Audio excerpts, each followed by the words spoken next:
అందరికీ నమస్కారం. ఈ వీడియోలో ఇంటర్ సెకండ్ ఇయర్ తెలుగు ఉపవాచకంలోని నా ప్రథమ విదేశ యాత్ర అనే పాఠ్యాంశంలో మనము ఈరోజు 10వ అంశమైన ఇంగ్లండ్లో ముద్దురామకృష్ణయ్య గారి విద్యాభ్యాసం అనేది ఏ విధంగా ఆరంభమైంది అనే విషయం దీంట్లో చర్చించుకుందాము. ముఖ్యంగా మనం చూసినట్టయితే ఇంగ్లాండ్లో పిహెచ్డి చేయడానికి వెళ్ళడానికి ముద్దురామకృష్ణయ్య పాస్పోర్ట్ సంపాదించడానికి అంటే వివిధ డిపార్ట్మెంట్ల నుంచి పర్మిషన్ ఏ విధంగా పొందడానికి చాలా ప్రయత్నాలు అనేవి చేసి ఫైనల్గా సక్సెస్ సాధించి అతను ఇంగ్లాండ్ ప్రయాణానికి వెళ్తాడు. అక్కడ ఇంగ్లాండ్ వెళ్ళిన తర్వాత విద్యాభ్యాసం అనేది ఏ విధంగా సాగిందనేది ఈ పాఠ్యాంశంలో మనం చర్చించుకుందాము.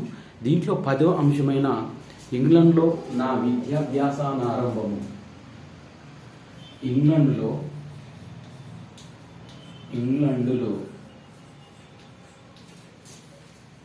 నా విద్యాభ్యాసానారంభం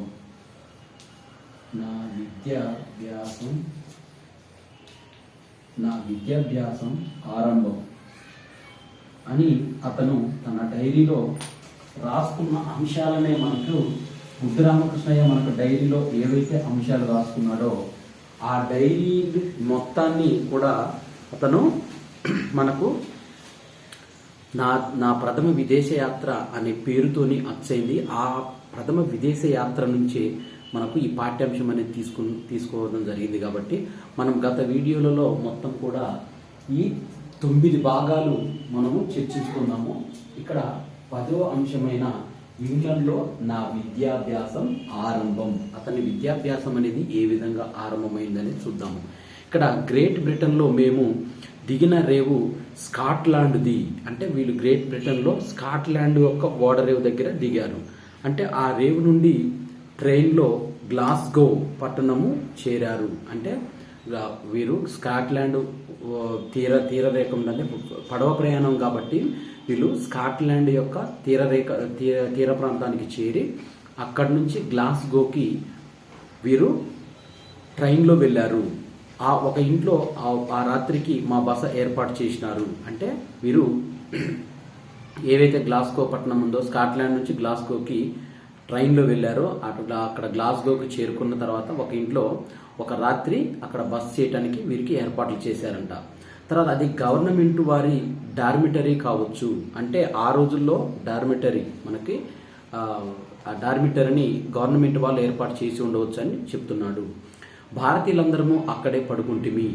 ఆ రాత్రి నాతో పాటు ఉన్న భారతీయులందరూ పాశ్చాత్య డ్రెస్లో ఉండిరి. నేను మాత్రము షేర్వానీ పైజామాలో ఉంటిని. అంటే ఇండియా నుంచి వెళ్ళేవారు ఎవరైతే ఇతనితో పాటు ఆ పడవలో ప్రయాణిస్తున్నారో వారందరూ కూడా వెస్ట్రన్ కల్చర్కు తగ్గట్టుగా సూటు బూటు వేసుకున్నారు. ఇతని మటుకి షేర్వానీ పైజామాలో ఉన్నాడు ముద్దురామకృష్ణయ్య గారు. తర్వాత సురేష్ బాబు నాతో ఈ విధంగా అంటున్నాడు. అంటే మీ బట్టలు చూసి అందరూ నవ్వుతున్నారని అక్కడ సురేష్ బాబు అంటున్నాడు. నేను ఎందుకు నవ్వుతారు? ఇతను అంటున్నాడు, ఎందుకు నవ్వుతారు? ఇది మన డ్రెస్సు. వాళ్ళు మన దేశం వచ్చినప్పుడు మన డ్రెస్సులో వస్తారా?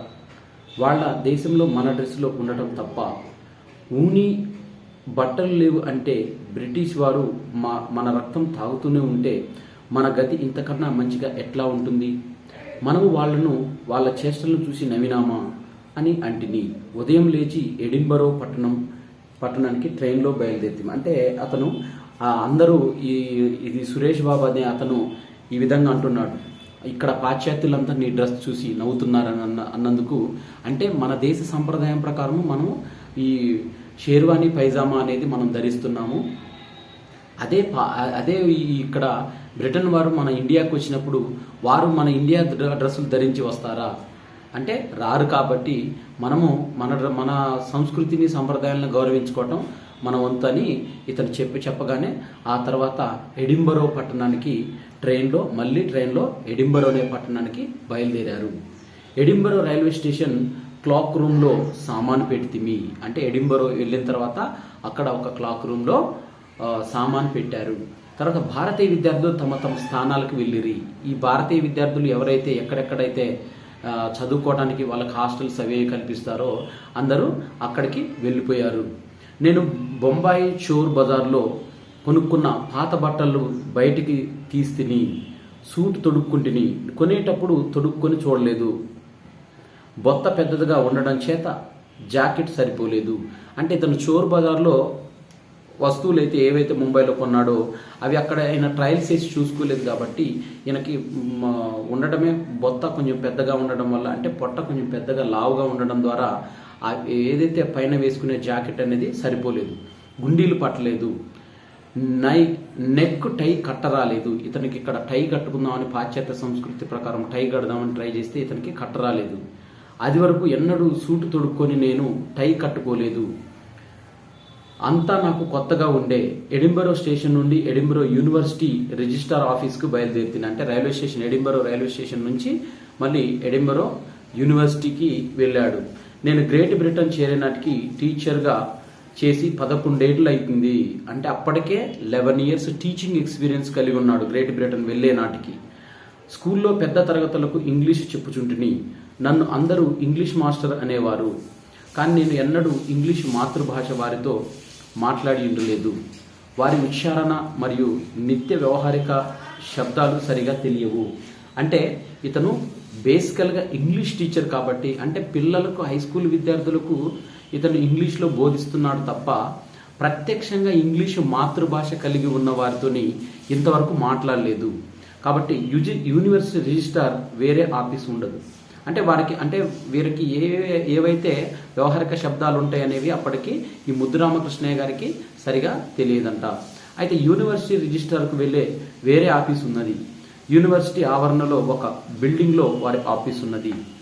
ఆ బిల్డింగ్లో రిసెప్షన్ ఆఫీస్కి వెళ్ళి రిజిస్ట్రార్ గారిని కలవాలని చెప్తిని.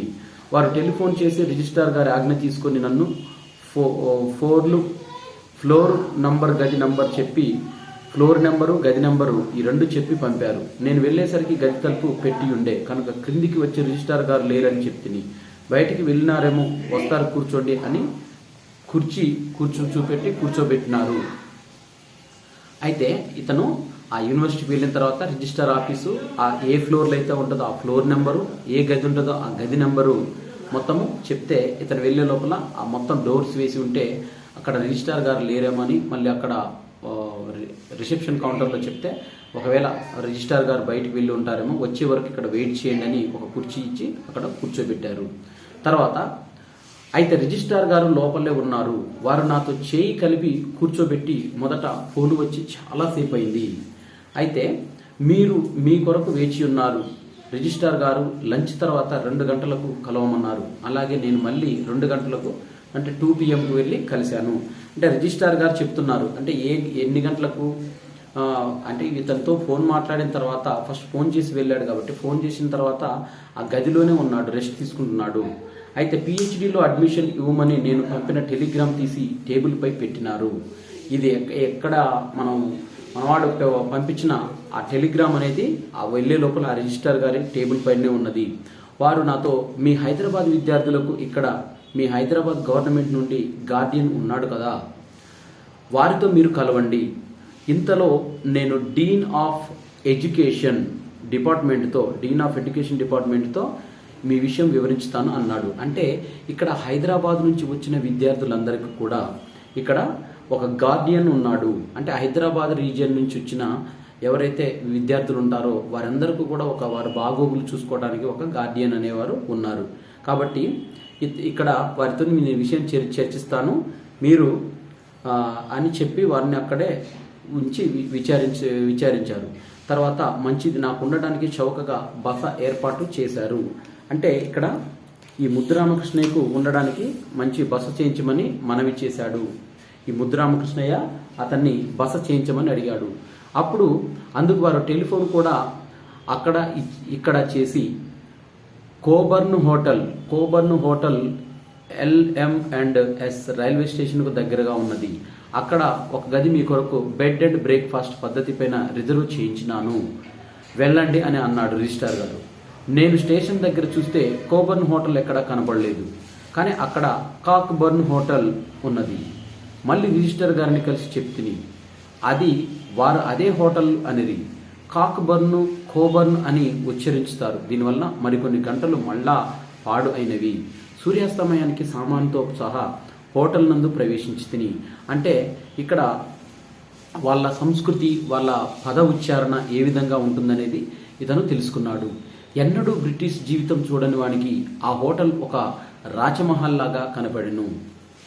హోటల్లో గది కిరాయి అంటే ఆ దేశంలో బెడ్ అండ్ బ్రేక్ఫాస్ట్ అంటారు. బెడ్ అండ్ బ్రేక్ఫాస్ట్, రాత్రి పడుకొని తెల్లవారుగానే నాస్తా బ్రేక్ఫాస్ట్ ఇస్తారు.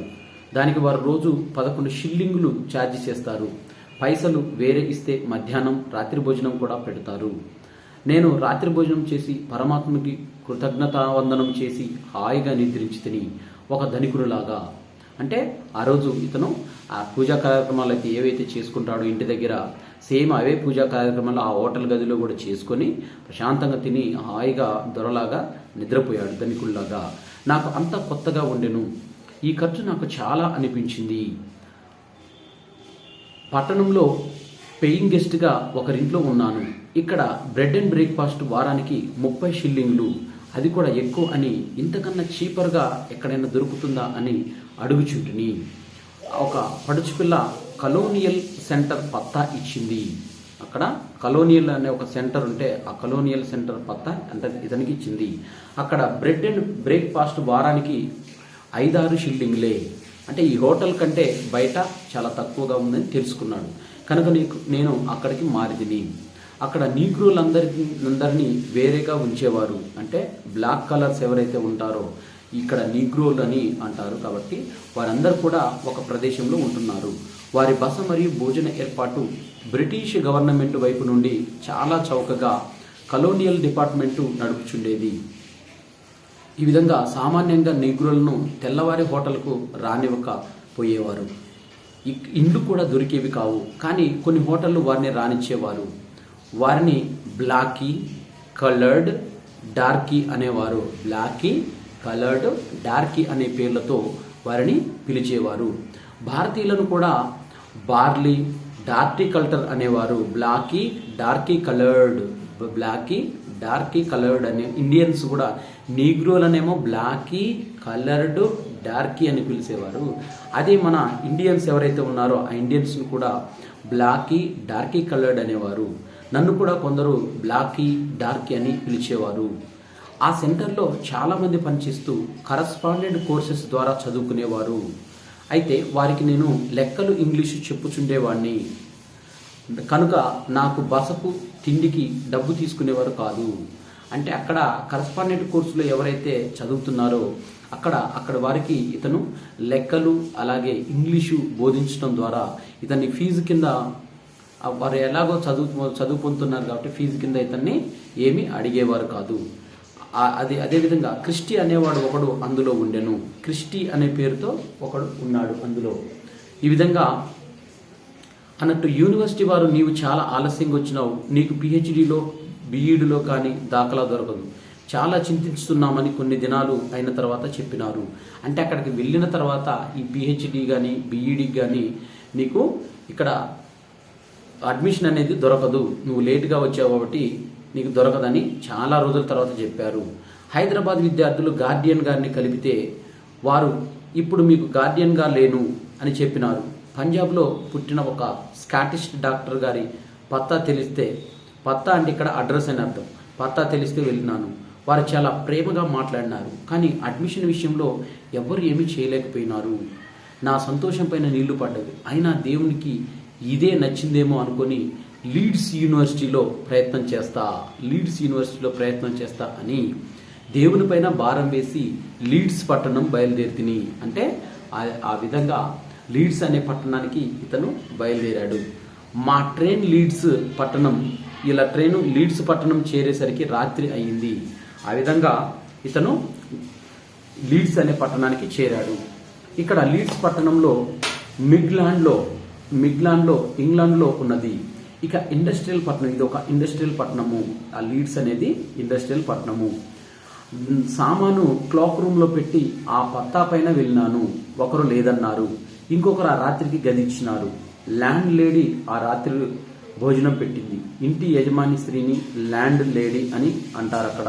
అంటే ఎవరైతే ఆ ఇంటిని మెయింటైన్ చేస్తారో ఆ ఇంటి లేడీని ఇక్కడ ల్యాండ్ లేడీ అని పిలుస్తారు. ఆమె నన్ను చూసి, మా దేశానికి మీ దేశం నుండి రాజాల కొడుకులు, నవాబుల కొడుకులే చదువుకోవడానికి వస్తారు, నీవు ఏ రాజ్యపు రాజు కొడుకు అని అడిగింది. అంటే యాక్చువల్గా ఆ రోజు బ్రిటన్ను చదువుకోవటానికి వెళ్ళారంటే కంపల్సరిగా వాళ్ళు ఏ రాజుకు సంబంధించిన వారో, రాజుల యొక్క సంతానానికి సంబంధించిన వారే వస్తుంటారని. అయితే నువ్వు ఏ రాజు కొడుకువి, ఏ దేశపు రాజు కొడుకువి అని ఆమె అడిగింది. దానికి నేను ప్రిన్స్ని అంటిని. లోపల ఈశ్వరుని తలుస్తూ నాస్తా చేసి ఆమెకు డబ్బులు చెల్లించి లీడ్స్ యూనివర్సిటీ ఆవరణకు చేరుతిని. అక్కడ పంజాబ్ వారగు మొహియుద్దీన్ అనే విద్యార్థిని చూపించిరి. అయితే ఇక్కడ ఆమె అడిగిన సమాధానానికి ఇతను ఏం చెప్తున్నాడు, రాజుల కొడుకులు వస్తారంటే నేనే రాజునని ఇతను చెప్పాడు. అక్కడ చెప్పిన తర్వాత మరి తినేసి లీడ్స్ యూనివర్సిటీకి వెళ్ళిన తర్వాత అక్కడ పంజాబ్ నుంచి వచ్చిన ఒక ఇండియను మొహియుద్దీన్ అనే విద్యార్థిని చూపించిరి.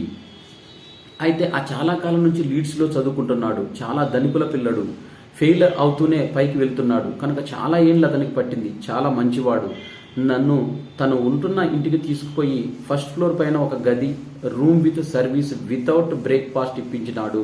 అంటే మామూలుగా వితౌట్ బ్రేక్ఫాస్ట్తోనే అతనికి రూమ్లో ఉండటానికి అనుమతినిచ్చాడు. అది ఫర్నిష్ రూమ్, వాడుకునే పాత్రలు, running hot water, cooled water పైపులు గదిలోనే ఉండే, గ్యాస్ స్టవ్లు వాడుకోవటానికి ఉండే. వారానికి ఆ గది 14 షిల్లింగుల కిరాయి. అంటే ఇక్కడ చూడండి, ఇతను ఫస్ట్ హోటల్లో దిగినప్పుడు అక్కడ ఎక్కువగా ఉంది, తర్వాత మళ్ళీ బయటికి వెళ్ళాడు, అక్కడ 5 షిల్లింగులు అని తెలుసుకున్నాడు. తర్వాత మళ్ళీ ఇక్కడ ఒక ఫ్రెండ్ వారి ఇంటికి వెళ్ళినప్పుడు ఇక్కడ 14 షిల్లింగులు కిరాయి అన్నాడు. లీడ్స్ చేరేదానికి నా దగ్గర 22 పౌండ్లలో 6 పౌండ్లు ఖర్చు అయినవి. అంటే ఇంకా 16 పౌండ్లు లీడ్స్ 16 పౌండ్లతో ఇతను లీడ్స్ అనే పట్టణానికి చేరుకున్నాడు. నేను 1939లో యూనివర్సిటీ యొక్క ఎంఈడి మాస్టర్ ఆఫ్ ఎడ్యుకేషన్ క్లాస్లో అడ్మిషన్ ఇవ్వమని దరఖాస్తు ఇచ్చింటిని. అంటే అతను 1939లో యూనివర్సిటీకి అతను ఎంఈడి కోసం అప్లికేషన్ పెట్టుకున్నాడు. దానికి మీరు రమ్మనియు అడ్మిషన్ ఇస్తామనియు రాసిరి. కానీ యుద్ధం మొదలు కావడం వలన నేను రాలేకపోతుని.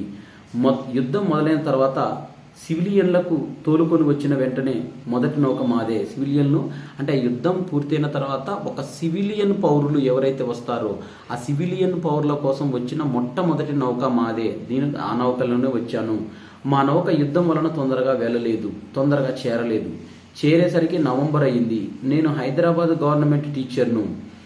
భార్య పిల్లలు ఉన్నారు. విద్యపై ఆసక్తి కలిగి మీ దేశంలో చదువుకోవాలని వచ్చినాను.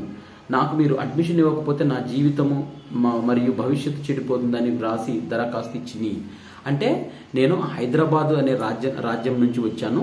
నేను అక్కడ ఒక ప్రభుత్వ ఉద్యోగిని, ప్రభుత్వ టీచర్గా పనిచేస్తున్నాను. నేను భార్య పిల్లలు కలిగి ఉన్నారు కాబట్టి నేను ఇక్కడ చదువుకోవాలని, మీ దేశంలో చదవాలని నేను అక్కడ సెలవులు పెట్టుకొని వచ్చాను. మీరు ఇప్పుడు నాకు అడ్మిషన్ ఇవ్వకపోతే నా భవిష్యత్తు చెడిపోతుంది, అలాగే మొత్తం సమయం అంతా వృధా అవుతుందని, భవిష్యత్తు కూడా చెడిపోతుందని ఇతను చెప్పాడు ఒక లెటర్ ద్వారా. అది చూసి నన్ను పెట్టి తమ సెక్రటరీని పిలిచి సలహా అడిగి, సెక్రటరీ స్త్రీ, ఆమె ఇండియా హౌస్ ద్వారా దరఖాస్తు ఇవ్వాలి, మనం డైరెక్ట్గా వీరిని తీసుకోవడానికి వీల్లేదు. అంటే అక్కడ కూడా వారికి కొన్ని రూల్స్ అండ్ రెగ్యులేషన్స్ అనేవి ఉన్నాయి కాబట్టి వీళ్ళు ఇండియన్ గవర్నమెంట్ ద్వారా మనకు ఇండియా హౌస్ ద్వారా వీరికి దరఖాస్తు కోసము ఇవ్వాలని అన్నది. మాది హైదరాబాద్ రాజ్యం, మాకు ఇండియన్ హౌస్తో సంబంధం లేదు. ఇండియా హౌస్ అనేసరికి మళ్ళీ నాకు ఆలస్యం అవుతుంది అని ప్రొఫెసర్ గారిని బ్రతిమలాడాడు. అందుకు డీన్ గారు నన్ను కిందికి మీదికి చూసినారు. నా భావాలను పరిశీలించి, ఇతన్ని అడ్మిట్ చేసుకొని ఇండియా హౌస్కి ఇంటిమేట్ చేస్తాము అని తన సెక్రటరీ గారికి చెప్పి దరఖాస్తుపై వ్రాసి నన్ను ఎంఈడి మాస్టర్ ఆఫ్ ఎడ్యుకేషన్లో అడ్మిట్ చేసుకున్నాడు. అంటే ఇతను మళ్ళీ ఇండియన్ హౌస్ దగ్గరికి వెళ్తే ఏంటంటే ఇతను అడ్మిషన్ మళ్ళీ ఇంకా చాలా లేట్ అవుతుందని, ఈ ప్రాసెస్ అంతా అవ్వడానికి చాలా లేట్ అవుతుందని అతన్నే బతిమలాడి అక్కడ ప్రొఫెసర్ని, అదేవిధంగా డీన్ గారిని వెళ్ళి బతిమలాడి నన్ను డైరెక్ట్గా తీసుకోండి అని అంటే అప్పుడు వారు డైరెక్ట్గా ఎంఈడిలో మాస్టర్ ఆఫ్ ఎడ్యుకేషన్లో ఇతన్ని పేరు నమోదు చేసుకుని తర్వాత హైదరాబాద్ హౌస్కి ఇతనికి అడ్మిషన్ ఇచ్చినట్టు వారు లెటర్ పంపారు. ఇక్కడ డీన్ గారు అంటే dean faculty of education professor Frank Smith గారు నన్ను రిజిస్టర్ గారి దగ్గరికి ట్యూషన్ ఫీజు కట్టడానికి పంపినారు. 20 పౌండ్లు కట్టమని అన్నారు. దానికి నేను దరఖాస్తు రాసి, అయ్యా ఇది యుద్ధకాలం కాబట్టి ఇప్పుడు 6 నెలలది అంటే 10 పౌండ్లు చెల్లిస్తాను. మిగతాది తర్వాత చెల్లిస్తానని వ్రాసి ఇచ్చి తిని. అప్పుడు నా దగ్గర ఉన్నవి కేవలం 16 పౌండ్లే. 16 పౌండ్లలో 6 పౌండ్లు రోజు ఖర్చులకు ఉంచుకొని 10 పౌండ్లు చెల్లించుతాను. ఇంతలో ఏదో ఒక పని దొరకకుంటే చదివేదే లేదు. పని దొరకగానే మిగతా 10 పౌండ్లు ఫీజు చెల్లిస్తామని అభిప్రాయం. రిజిస్ట్రార్ గారు నా అప్లికేషన్ పైన ఒక వారం రోజులు గడువు ఇస్తా. 24 నవంబర్ 1944 బుధవారం ఉదయం 10 గంటలకు మొత్తం ఫీజు 20 పౌండ్లు కట్టాలి, లేకపోతే చదువుకోవడానికి వీల్లేదు. అంతవరకు క్లాసులో కూర్చోవడానికి పర్మిషన్ ఇస్తా అని వ్రాసినాడు. అంటే ఇతనికి ఒక వారం రోజుల పాటు గడువిచ్చి 24 నవంబర్ 1944 రోజు ఉదయం 10 గంటలకు మొత్తం ఫీజు అంటే మొత్తం 20 పౌండ్లను ఫీజుగా కట్టాల్సి ఉండాలి, లేకపోతే నువ్వు చదువుకోవడానికి వీలుండదు, క్లాస్లోకి ఎంటర్ కానివ్వనని అక్కడ డీన్ గారు చెప్పారు. 10 పౌండ్లు ఎవరిస్తారు? డబ్బు లేదని తెలిస్తే నన్ను డిపోర్ట్ చేస్తారేమో. ఇంగ్లండ్లో నాపై దయగలిగిన వాడు దేవుడు తప్ప ఇంకా ఎవరున్నారని ఆలోచించి రాయలోకేందర్ బహదూర్ కొడుకు సురేష్ చందర్ ఆస్థానా ఎడింబరోలో చదువుచుండే. దేవునికి మొక్కి అతనికి జాబు వ్రాస్తిని. అయితే ఇక్కడ సురేష్ బాబు అనే అతను పరిచయం అయ్యాడు కదా, అతనికి ఇతను జాబ్ రాసిండు, అంటే ఒక లెటర్ రాశాడు. దినాలు గడుస్తూ పోయినవి. 23వ నవంబర్ మంగళవారం రానే వచ్చింది. పరేషాన్ అయినాను. సురేష్ బాబు కూడా జవాబు అయినా రాలేదు. రాత్రి పడుకునే సమయమైంది. అలా యోగానే 24 నవంబర్ 1944 యూనివర్సిటీ ఫీజు ఇవ్వకపోతే యూనివర్సిటీ నుంచి వెళ్ళగొడతారు ఎలా అని ఆలోచన పడ్డది. తర్వాత తెల్లవారు లేచినాను. 24 నవంబర్ వచ్చింది. 7 గంటలైంది. ఇంకా 3 గంటలే మిగిలి ఉన్నది. ఇంతలో ల్యాండ్ లేడీ మిసెస్ విక్లిప్ గారు మిసెస్ విక్లిప్ గారు నా గది తలుపు తట్టి నాక్ చేసింది. Register letter for you please అన్నది. తలుపు తెరిచినాను. ఆమె చేతి నుండి జాబు తీసుకొని కవర్ తెరిచినాను. అది సురేష్ బాబు నుండి వచ్చినది. దానిలో 10 పౌండ్ల పోస్టల్ ఆర్డర్ ఉండే. సమయం ఉదయం 9 గంటలైంది. పోస్ట్ ఆఫీస్కి వెళ్ళి 10 పౌండ్లు తీసుకొని మొత్తం 20 పౌండ్లు ఉదయం 10 గంటలకు బుధవారం నవంబర్ 24, 1944 నాడు యూనివర్సిటీ అకౌంట్లో సెక్షన్లో ఇచ్చి రసీదు తీసుకొని రిజిస్ట్రార్ గారికి మరియు మా డీన్ గారి ఆఫీసులో చూపుతిని. నా అడ్మిషన్ లీడ్ యూనివర్సిటీలో ఎంఎడ్ డిగ్రీ క్లాసులో పూర్తి అయింది. ఇంగ్లాండ్లో నా విద్యాభ్యాసం ప్రారంభమైంది. అంటే అతను ఇష్టదైవాన్ని కొలుస్తూ తీరా 3 గంటల సమయం ఉన్నప్పుడు అక్కడ ల్యాండీ విత్ మిసెస్ వచ్చి ఆమె అక్కడ అతనికి మనీ ఆర్డర్, సురేష్ బాబు గారు పంపిన 10 పౌండ్ల మనీ ఆర్డర్ ఇవ్వగానే వెంటనే ఆ మనీ ఆర్డర్ని తీసుకొని పోస్ట్ ఆఫీస్కి వెళ్ళి అవి తీసుకొని వెంటనే అనుకున్న సమయానికి ఇతను ఆ 20 పౌండ్ల ఫీజు కట్టగానే ఇతనికి ఎంఈడి డిగ్రీ క్లాసులో ప్రవేశం పొందడం జరిగింది. దాంతో ఇతనిలో విద్యాభ్యాసము ప్రారంభమైంది. తర్వాత ఇంగ్లాండ్లో నా విద్యాభ్యాసం. ఇక్కడ ఇంగ్లాండ్లో నా విద్యాభ్యాసం అనేది ఏ విధంగా జరుగుతుందనేది చూసినట్లయితే ఇక్కడ ఇంగ్లాండ్లో నా విద్యాభ్యాసం ఇక్కడ ఆ విధంగా విద్యాభ్యాసం ఆరంభమైంది. తర్వాత ఇంగ్లాండ్లో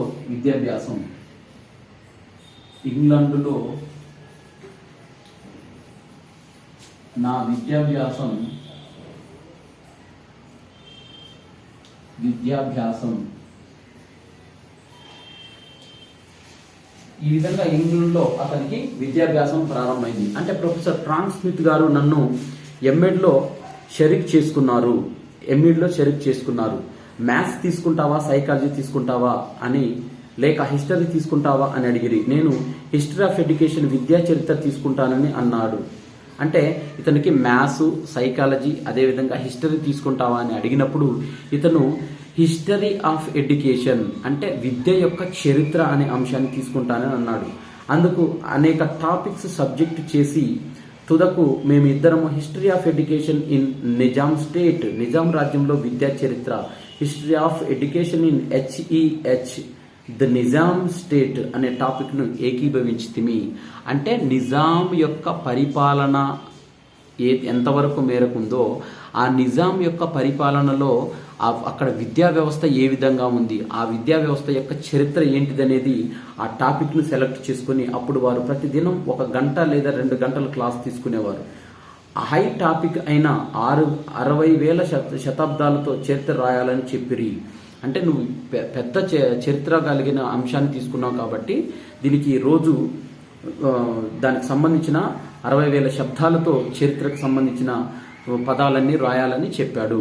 అది 2 సంవత్సరాల్లో పూర్తి కావాలి. అంటే ఈ రీసెర్చ్ అనేది కూడా ఇతనికి 2 సంవత్సరాల్లో పూర్తి కావాలని టాపిక్ ఇవ్వగానే ఇతనికి ఈ విధంగా చెప్పాడు. అది యూనివర్సిటీ వారు ఓకే చెప్తే నీకు ఎంఏడ్ డిగ్రీ దొరుకుతుందని చెప్పారు. నన్ను బ్రిటిష్ విద్యా చరిత్రకు సంబంధించిన పుస్తకములు మరియు ఆనాటి అక్కడ విద్యా విధానాలను, కొత్త విద్యా పథకాలను, white paper of 1944-45 on education, ఆ కాలంలో అప్పుడే విద్యావేత్తలు రచించిన పుస్తకాలను మరియు ఇతర బ్రిటిష్ మరియు భారతీయ విద్యార్థులు రాసిన థీసిస్లను చూడమన్నారు.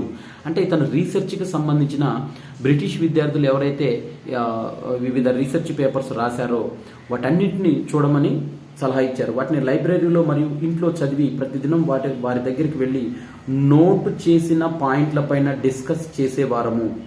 వారు నాకు విషయాలను వివరించి మార్గము చూపేవారు. నేను రాసుకొని పోయిన వాటిని సరిదిద్దేవారు. ది అనే ఆర్టికల్ వాడటంలో తప్పులు అయ్యేవి. భారతీయులు ది అనే శబ్దము వాడేటప్పుడు తప్పులు చేస్తారు అదే అనేవారు. చాలా ఓపికతో ప్రేమతో దిద్దేవారు. ఇలా నా విద్యాభ్యాసం లీడ్స్ పట్టణంలో జరుగుతూ ఉండెను. అంటే మన ఇండియన్స్ వారు ది అనే పదము ఏ వర్డ్కి ముందు ది అనేది ఉపయోగించాలనేది పెట్టేటప్పుడు చాలా తప్పులు చేస్తున్నారని ఇతను చెప్పాడు. నేను కిరాయి తీసుకున్న గదిలోనే వండుకునేవాడిని. బజార్లో అన్ని తయారు చేసిన వస్తువులే దొరుకుతవి. రేషన్ కాలము, నాకు వెజిటేరియన్ రేషన్ కార్డు దొరికింది. వెన్న, పండ్లు ఎక్కువ దొరికేటివి. గుడ్లు, లాడ్ అనగా పంది కొవ్వు నాకు దొరికేవి. నేను మాంసంతో సహా ల్యాండ్ లేడీకి కానీ దీనికి కానీ ఇచ్చేవారు. దీని గారికి కానీ ఇచ్చేది. వారు తమ డబ్బుతో తమకు కావలసినవి తెచ్చుకునేవారు. నేను దాదాపు 6 షిల్లింగ్ల రేషన్ వారానికి తెచ్చుకునేవాడిని. అంటే ఆ వారానికి సరిపడా సరుకులన్నీ కూడా ఇతను తెచ్చుకోవటం ఆరంభించినాడు. తర్వాత వారానికి 1 పౌండ్ ఖర్చు అయ్యేది. అయితే నా దగ్గర ఉన్నవి 6 పౌండ్లే. అవి ఖర్చు అయితే బ్రతుకు ఎట్లా అని ఆలోచన పడింది ఇతనికి. ఆ విధంగా 2వ వారం నుంచి బ్రెడ్, బటర్ మరియు టీతోనే జీవించేవాడిని. అంటే ఖర్చు అయితే 3వ వారం నుంచి బ్రెడ్ పైసలు ఎట్లా అని ఆ టీ పైననే జీవించేవాడిని. చదువు మానుకునేవాడిని కాదు. ప్రొఫెసర్ గారి దగ్గర కటిక కాలంతోనే వెళ్ళేవాడిని. అంటే కటిక కాలాలతోనే వెళ్ళేవాడిని. అంటే ప్రొఫెసర్ దగ్గరికి వెళ్ళేటప్పుడు ఇతను కటిక ఆకలితోనే వెళ్ళేవాడు. తర్వాత చదువు మానుకునేవాడిని కాదు. అయితే లైబ్రరీకి కూడా వెళ్ళేది. ఇంట్లో రాత్రి 12 గంటలు లేదా 1 గంట వరకు చదువుకునేవాడిని. జీవనోపాధి కొరకు అక్కడక్కడ తిరిగినాను, ఎక్కడా దొరకలేదు. ఎంప్లాయ్మెంట్ ఎక్స్చేంజ్కి వెళ్ళి నా పేరు నోటు చేయించినాను. ఏ పని అయినా స్కిల్డ్, అన్స్కిల్డ్ పని చేస్తానని నోటు చేయించినాను. అయినా నాకు పని దొరకలేదు. ఆకలి బాధ చేత శరీరం బలహీనం అవుతూ ఉండెను. కానీ నేను ధైర్యం వదలక లంకణాల ఉపవాసంతోనే చదువుకుంటూ ఉంటిని. 4వ వారం ఎంప్లాయ్మెంట్ ఎక్స్చేంజ్ వారు నాకు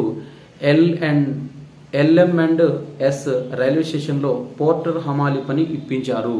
అంటే అక్కడ ఎంప్లాయ్మెంట్ ఎక్స్చేంజ్ ఆఫీస్ దగ్గరికి వెళ్ళి అతనికి ఇట్లా వివరాలన్నీ సమర్పించిన తర్వాత నేను స్కిల్డ్ అయినా అన్స్కిల్డ్ అయినా ఏ పనైనా చేస్తానని ఇతను ఒప్పుకోగా అక్కడ 1 వారం తర్వాత L&S రైల్వే స్టేషన్ వారు ఒక పోర్టల్ హమాలి పని ఇతనికి ఇప్పించారు.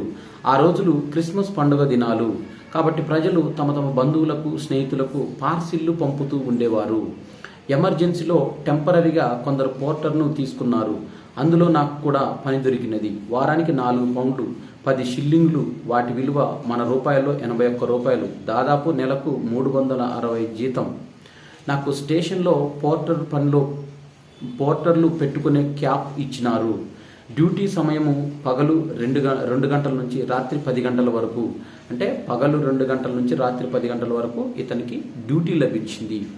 నాతో పాటు పనిచేసే పోర్టర్లు అందరూ బ్రిటిష్ వారే. నేను ఒక్కనే భారతీయుని. సరైన టైంకు ఆఫీస్కి వెళ్ళి రిజిస్టర్లో సంతకం చేసి మేము ప్లాట్ఫారాలపైకి వెళ్ళేవారము. మేము ప్యాసింజర్ల సామాన్ దించడానికి కూలీవారము కాదు. రైల్వే పార్సల్ వ్యాగన్ నుండి మరియు రైల్వే గార్డు బ్రేక్ వ్యాన్ నుండి సామాన్ దింపి ఏ సామాను ఏ ప్లాట్ఫారానికి వెళ్లేదో ఒక LNER కు వెళ్లేదో చూసుకొని వాటిని లగేజ్ బండ్ల పైన పెట్టి ఇద్దరము ఆ బండ్లను ఈడ్చుకుంటూ వెళ్లేవారము. పోర్టర్లు మాటి మాటికి టీ త్రాగడానికి రెస్ట్ చాలా తీసుకుంటారు. అంటే ఆ చేసే పని ఏదైతే దాని గురించి వివరించాడు. పని ఎట్ ఈజ్గా మెల్లగా చేస్తారు. నా దగ్గర టీ తాగడానికి డబ్బేది. ప్లాట్ఫారం మీద చదువుకుంటూ ట్రైన్ వచ్చేదాకా కూర్చునేవాడిని. ఎవరైనా ప్యాసింజర్ పిలిస్తే సామాన్ తీసుకొని బయట పెట్టేవాడిని, పైసలు తీసుకునేవాడిని కాదు. రోజు ఉదయం 9 నుండి 1 గంట వరకు ప్రొఫెసర్ గారి దగ్గర చదువుకొని ఇంటికి వెళ్ళి టోపీ తీసుకొని రైల్వే స్టేషన్కు వచ్చి పగలు 2 గంటల వరకు చేరేవాడిని. నా ప్రొఫెసర్ గారికి చెప్పినాను, ఇంకెవరికి చెప్పలేదు. అంటే ఇతనికి ఎవరైతే గైడ్ ప్రొఫెసర్ ఉన్నారో ఆ ప్రొఫెసర్ గారికి ఇలా డబ్బు కోసం నేను ఈ విధంగా రైల్వే స్టేషన్లో పనిలో కుదిరానని అతనికి చెప్పాడు. మొదటి వారము కటికంతోనే పనిచేసినాను. నా బట్టలు బూట్లు అక్కడ చలికి సరిపోయేవి కాదు.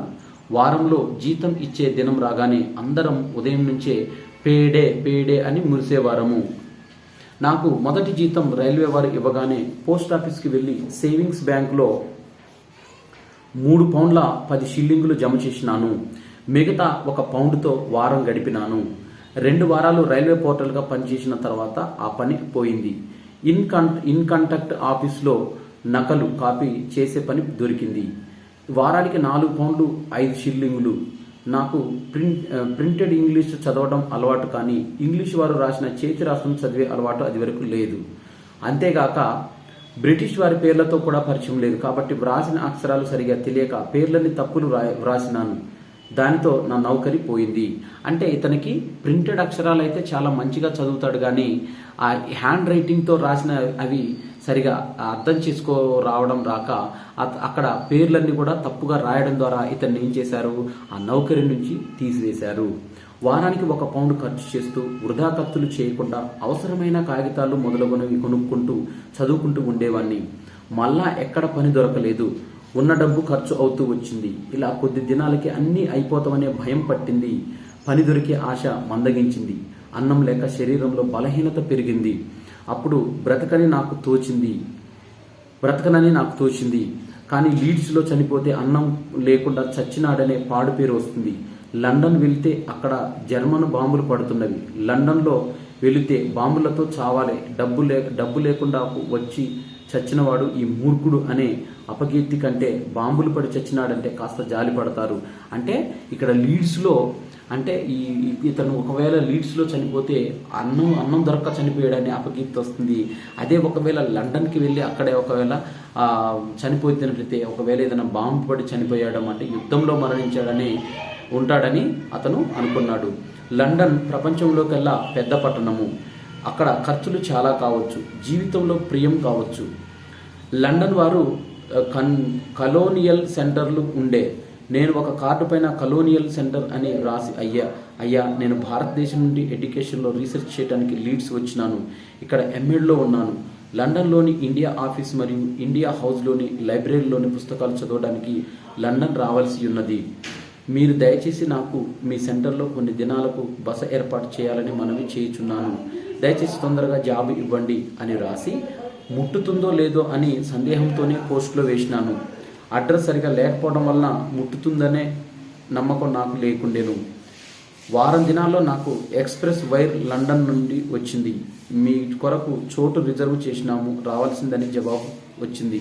నేను ఆ రోజు మా డీన్ గారి దగ్గరికి వెళ్ళి అంటే అక్కడ ఫారెన్ ఎక్స్చేంజ్ ఆఫీస్కి ఇతను ఒక లెటర్ పెట్టాడు. ఆ లెటర్ పెట్టిన తర్వాత వెంటనే అతనికి రిప్లై వచ్చింది. ఇలా డీన్ గారికి వాళ్ళ డీన్ గారికి వెళ్ళి ఇతను ఉన్న పరిస్థితి గురించి వివరించాడు. ఉన్నట్టు చెప్పాడు. లండన్ పెద్ద పట్టణం, బాంబులు పడుచున్నవి. అక్కడ వారు లేరు, ఉన్నవారు చస్తూ ఉన్నారు. కాబట్టి లేబర్ డిమాండ్ ఉండవచ్చు. దేవుడు తలిచితే నాకు పని దొరకవచ్చు. కనుక లండన్ పోవాలని ఉన్నది. నాకు లండన్ వెళ్ళడానికి పర్మిషన్ ఇచ్చి ఆశీర్వదించండి అని మా డీన్ గారు ఆజ్ఞ ఇచ్చారు. అంటే ఇతను డీన్ దగ్గరికి వెళ్ళి డబ్బులు లేక చాలా ఇబ్బంది పడుతున్నానని ఆ డీన్ గారికి చెప్పిన తర్వాత ఆ డీన్ గారు వెంటనే ఇతనికి అక్కడ లండన్లో పనిచేసేవారు చాలా తక్కువగా ఉన్నారు, నువ్వు అక్కడికి వెళ్తే నీకు మంచి జీతం లభిస్తుందని సలహా ఇచ్చిన తర్వాత ఇతను డీన్ యొక్క ఆజ్ఞ ఇవ్వగానే అతను సామాన్తో సహా లండన్కి బయలుదేరాడు. అంటే దేవుడు వెంబడుండగా ప్రపంచంలో పెద్ద పట్టణంలోనికి, అది జర్మన్ బాంబులతో ధ్వంసం మరియు భస్మం అవుతుండగా అక్కడి వారు బయటకు పోతుంటే నేనేమో సంతోషంతో పరమానందంతో లండన్ బయలుదేరినాను. కింగ్ వే లేక కింగ్స్ గేట్ రైల్వే స్టేషన్లో దిగాను. కింగ్ వే లేక కింగ్స్ రైల్వే స్టేషన్లో దిగాడు. స్టాక్ స్క్వేర్ లండన్కు చేరినాను.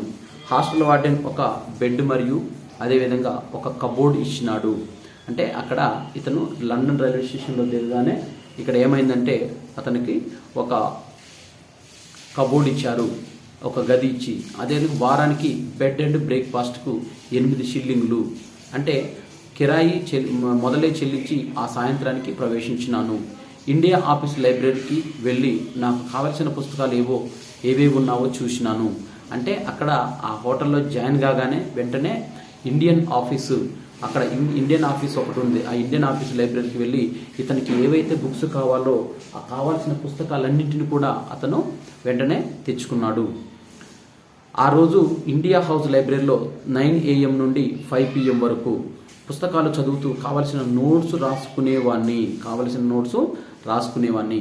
రెండవ దినం కలోనియల్ సెంటర్ వార్డెన్తో నాకు ఎక్కడైనా పనిపించండి, పని దొరకకపోతే బ్రతకలేనని వారికి మనవి చేశాడు. అంటే అక్కడ లైబ్రరీలో ఉదయం 9 గంటలకు వెళ్ళి సాయంత్రం 5 గంటల వరకు చదువుకొని తర్వాత కలోనియల్ సెంటర్ వార్డెన్తో చెప్పాడు. అంటే ఇక్కడ బ్రతకడానికి నా దగ్గర సరిపడా డబ్బులు లేవు కాబట్టి నాకు ఎక్కడైనా పనిపించండి అని అతనికి చెప్పాడు. అప్పుడు నా దగ్గర నైట్ పోర్టర్గా పనిచేయి అని రాత్రి 10 గంటల నుంచి నా గదిలో కూర్చొని ఎవరైనా రూమ్ కావాలని వస్తే వారి దగ్గర డబ్బులు తీసుకొని గది చూపించి రిజిస్టర్లో వారి పేరు పత్తా రాసి ఉంచు. అంటే ఇక్కడ ఎవరైతే మనకు ఉన్నారో వారికి సంబంధించిన వివరాలన్నీ కూడా నైటు నాకు పోర్టర్గా చేసి వారి దగ్గర డబ్బులు తీసుకొని ఇక్కడ రూమ్ ఇప్పించు అని, ఇతరులు లోపలికి రాకుండా చూడు, తెల్లవారి 4 గంటల వరకు కూర్చో, ఈ పనికి నీకు జీతం ఇక్కడ బ్రెడ్ అండ్ బ్రేక్ఫాస్ట్ డబ్బులు లేకుండా ఇస్తా. అదే రాత్రి చౌకీదారుగా పనిని మొదలుపెట్టినాడు. ప్రాణం లేచి వచ్చింది, ఇంకా చావను అనుకున్నాడు. ఉదయం 9 గంటల నుంచి సాయంత్రం 5 గంటల వరకు ఇండియన్ ఆఫీస్ లైబ్రరీలో రెఫరెన్స్ పుస్తకాలు చదువుతూ కలోనియల్ సెంటర్కు వచ్చి రాత్రి 10 గంటల వరకు చదువుకొని రాత్రి 10 గంటల నుంచి ఫ్రాంక్ గారి గదిలో కూర్చొని నైట్ పోర్టర్ పని సంతోషంగా చేస్తూ ఉండేవాడిని. అంటే అతను ఉదయం నుంచి సాయంత్రం వరకు ఫుల్ బిజీగా అయిపోయాడు. అంటే ఉదయం 9 గంటల నుంచి సాయంత్రం 5 గంటల వరకు ఇండియన్ హౌస్ లైబ్రరీలో అక్కడ చదువుకోవడము, తర్వాత కలోనియల్ సెంటర్కి వచ్చి రాత్రి 10 గంటల వరకు అక్కడ చదువుకోవడము, తర్వాత 10 గంటల నుంచి మార్నింగ్ ఉదయం 5 గంటల వరకు కూడా అక్కడ ఏదైతే పోర్టర్గా జాబ్ లభించిందో అక్కడ పోర్టర్గా లభించిన జాబ్ ద్వారా అతను మంచిగా డ్యూటీ చేసుకునేవారు. నేను ఇంగ్లాండ్లో దిగగానే నా డ్రెస్ కొరకు కూపన్లు దొరికినవి. అంటే ఇతనికి డ్రెస్కు సంబంధించిన కొన్ని కూపన్లు దొరికేవి. యుద్ధకాలంలో బట్టల కూపన్లు అక్కడ వారికి ప్రతి సంవత్సరం సరిపోయేవన్నీ దొరికేవి కాదు. నేను అప్పుడే కొత్తగా వెళ్తుంది కాబట్టి నాకు చాలా కూపన్లు ఇచ్చినారు. అయితే కొనుక్కోవడానికి నా వద్ద డబ్బులు లేవు. రఫీక్ గారు నాతో, నీ వద్ద డబ్బులు లేవు, కూపన్లు ఉన్నవి, బ్లాక్లో ఆ కూపన్లు అమ్ముకో, చాలా డబ్బు దొరుకుతుంది అనేవారు. డబ్బులు ఉన్నవారికి కూపన్లు లేవు, డబ్బు లేని నీకు కూపన్లు ఉన్నవి, ఏం చేస్తావు అని అడిగేవారు. దానికి నేను డబ్బు సంపాదించుకున్నవాడు నేను కొనుక్కుంటాను, అంటే డబ్బు సంపాదించుకున్నాడే నేను కొనుక్కుంటాను, కానీ నా కూపన్లు నేను ఎవరికి ఇవ్వను అని, అంతేకాని వీటిని బ్లాకుల్లో అమ్ముకోను, భారతీయులు పరదేశంలో వచ్చి కూపన్లు అమ్ముకుంటున్నారని అపకీర్తి మన దేశం వారికి నా వలన రాకూడదు. డబ్బు దొరకకుంటే ఈ కూపన్లు నా దగ్గరే ఉంటవి, నా దేశానికి నా జాతికి నా వలన పాడుమాట రానివ్వను అని ఆ కూపన్లు ఎవరికి ఇవ్వలేదు. ఒకనాడు వారు నన్ను వీరస్వామి రెస్టారెంట్కు తీసుకొని వెళ్ళినారు. ఇది రీజెంట్ స్ట్రీట్లో వెస్ట్ ఎండ్ పశ్చిమ భాగంలో ఉన్నది. అంటే ఇండియన్స్ ఫారెన్ వెళ్ళి ఇలా కూపన్లు అమ్ముకుంటున్నారని తెలిస్తే అక్కడ భారతీయులు ఏదైతే అలా కూపన్లు అమ్ముకుంటున్నారో వారు అమ్ముకునే కూపన్ల వల్ల భారతదేశానికంటే ఇండియా నుంచి వచ్చి ఇక్కడ లండన్లో వచ్చి ఇక్కడ డ్రెస్సులకు సంబంధించిన కూపన్లు అమ్ముకుంటున్న అపకీర్తి రాకూడదని అతను ఆ కూపన్లు తన దగ్గరనే పెట్టుకొని రీజెంట్ స్ట్రీట్లో వెస్ట్ ఎండ్లో ఉన్న అక్కడ అక్కడికి వెళ్ళాడు. వారు నా విషయంలో విని ఆ హోటల్లో నాకు వెయిటర్ పని ఇప్పించారు. అంటే ఇక్కడ ఇతను ఏవైతే పని కోసం ఎదురు చూస్తున్నానని చెప్తున్నాడో వెయిటర్ పని ఆఫీసులో ఇప్పించారు. మొదటి వారం ఫుల్ టైం వెయిటర్గా పనిచేసినాను. అంటే డబ్బు వస్తుంది కాబట్టి మొదటి వారంలో ఏం చేశాడు, ఫుల్ టైం వెయిటర్గా పనిచేశాడు. ఆ తర్వాత పార్ట్ టైం వెయిటర్గా అంటే 6 PM to 10 PM వరకు పార్ట్ టైంగా చేశాడు. ఆ హోటల్లో పనిచేసేవాడిని. ఉదయం 9 గంటల నుంచి సాయంత్రం 5 గంటల వరకు ఇండియా ఆఫీస్కి వెళ్ళి చదువుకునేవాడిని. తర్వాత Veeraswamy restaurant, Regent Street, Piccadilly Circus దగ్గరికి వెళ్ళి రాత్రి 6 నుంచి 10 గంటల వరకు వెయిటర్గా పనిచేసి కలోనియల్ సెంటర్కి వెళ్ళి రాత్రి 10 నుంచి ఉదయం 4 వరకు చౌకీదారుగా పనిచేసేవాడిని. అంటే మొదటి వారము 10 గంటలకి వెళ్ళి హాల్లో ఊడ్చేవాడిని. ఎలక్ట్రిక్ బ్రష్లతో ఊడవడం సరదాగా ఉండేది. నేను మాంసం తినను, గుడ్డు తినను, చేపలు తినను, అయినా గోమాంసం, పంది మాంసం తినే ప్లేట్లను కడిగేవాడిని. ఎంత కష్టమైన పని ఇది. అతను నాన్ వెజ్ బ్రాహ్మణ కుటుంబం కాబట్టి అతను ఎలాంటి నాన్ వెజ్ అనేవి తినేవాడు కాదు కాబట్టి, కానీ అతను తినడు, కానీ గోమాంసము, పంది మాంసము, ఇవి చేపలు ఇలా తిన్నవారి ప్లేట్లను కడిగేవాడంట. విద్యాభ్యాసానికి ఇది తప్పు లేదని అనుకున్నాడు. సంతోషంతో చేసేవాడిని. సాధారణంగా నేను ప్రతిదినం దేవునికి కృతజ్ఞతా వందనాలు చేస్తూ ఉదయం 8 గంటలకు కలోనియల్ సెంటర్లో దొరికిన రెండు బ్రెడ్ స్లైస్లు, వెన్న, జామ్ మరియు గోలించిన ఆలుగడ్డలు తిని టీ త్రాగి నడిచి ఇండియా ఆఫీస్కు 9 గంటల వరకు చేరి చాలా శ్రద్ధతో చదువుకునేవాడిని. సాయంత్రం 6 గంటల నుండి రాత్రి 10 గంటల వరకు వీరస్వామి రెస్టారెంట్లో పనిచేసి సరిగా రాత్రి 10 గంటల వరకు ట్యూబ్ అనగా అండర్ గ్రౌండ్లో ట్రేలో కూర్చొని 36 టావిస్టాక్ స్క్వేర్లో కలోనియల్ సెంటర్కు చేరి రాత్రి చౌకీదారుగా ఉదయం 4 గంటల వరకు పనిచేస్తూ ఉండేవాడిని. ఇలా ఉదయం 4 నుంచి 8 గంటల వరకు పడుకుండేవాడిని. అంటే చూడండి, ఇతను విద్య అనే లక్ష్యాన్ని మనసులో పెట్టుకొని ఎన్ని కష్టాలైనా పడి ఇతను చదువుకోవటానికి ఎన్ని కష్టాలు పడుతూ అక్కడిక్కడ పనిచేస్తూ చాలా కష్టాలు పడుతూ ఈ విధంగా చదువుని మాత్రం వెనక్కి పట్టనీయకుండా ఉన్నాడు. రాత్రి వీరస్వామి రెస్టారెంట్లో కడుపు నిండా తిండి దొరికేది. మళ్ళీ 12 గంటలకు శ్రీ ఫ్రాంక్ గారు ఇచ్చిన టీని తాగేవాడిని. ఒక రాత్రి వీరస్వామి రెస్టారెంట్లో నా టేబుళ్లలో ఒకదానిలో భారతీయ కస్టమర్ ఒకరు తెల్లవారితో సహా వచ్చి కూర్చున్నారు. వచ్చిన వారు కూర్చోగానే నేను వెళ్ళి యువర్ ఆర్డర్ సార్ అని మెనూ వారి చేతికి ఇస్తుంది. వారు తటాలున కుర్చీ నుండి లేచి నిలబడి నాకు సలాం చేసి నీ చేతిలో చేయి కలిపి ఉర్దూలో ఆదాబ్ అర్జ్ హై రామకృష్ణయ్య సాహెబ్ మే ఆప్కి ఫడాయికి కర్తా హూ అంటే అని అన్నాడు ఉర్దూలో. రామకృష్ణయ్య గారు సలాం, మీరు ఉన్న పరిస్థితి చూసి నాకు చాలా ఆశ్చర్యంగాను విచారంగా ఉన్నది. నేను మీ విద్యను ఎప్పుడూ గౌరవిస్తాను అన్నాడు. వారికి జవాబు చెప్పి యువర్ ఆర్డర్ ప్లీజ్ అని అంటిని. వారు తింటూ ఉండగా మా మేనేజర్ షేక్ అబ్దుల్ ఖాదర్ గారు కలిసి, కృష్ణ, నీ టేబుల్ పైన వారు ఎవరో తెలుసా? వారు మీ హైదరాబాద్ ప్రభుత్వం చాలా గొప్ప అధికారి, మీ ప్రధాని నవాబు గారి చీఫ్ సెక్రటరీ, వారి పేరు ఖాన్ బహదూర్ ఆష్ఫాక్ అహ్మద్. నీ విషయం అంతా వారికి నేను చెప్పినాను. వారు నిన్ను రేపు సెవాయ్ హోటల్లో కలుస్తామన్నారు. ఉదయం 10 గంటలకు నీవు వారిని తప్పక కలువు అన్నారు. అంటే అక్కడ హైదరాబాద్కు ప్రధానిగా చేసే వారి చీఫ్ సెక్రటరీ అక్కడికి వచ్చాడు. వచ్చి అతని గురించి, ఆ హోటల్కి సంబంధించిన వ్యక్తి మొత్తము ఇతని గురించి చెప్పబట్టి అతను తెలుసుకున్నాడు. దానికి నేను బాబా వారెక్కడ, బాబా వారెక్కడా, నేనెక్కడా, ఏనుగెక్కడా, చీమెక్కడా, నేను వెయిటర్ని, వారు చీఫ్ సెక్రటరీ, మా ప్రధానికి ప్రైవేట్ సెక్రటరీ, నన్ను వారు హీనంగా చూడగలరు, నా వేషం సరిగా లేదు, క్షమించండి, నేను వారి దగ్గరికి వెళ్ళను అంటిని.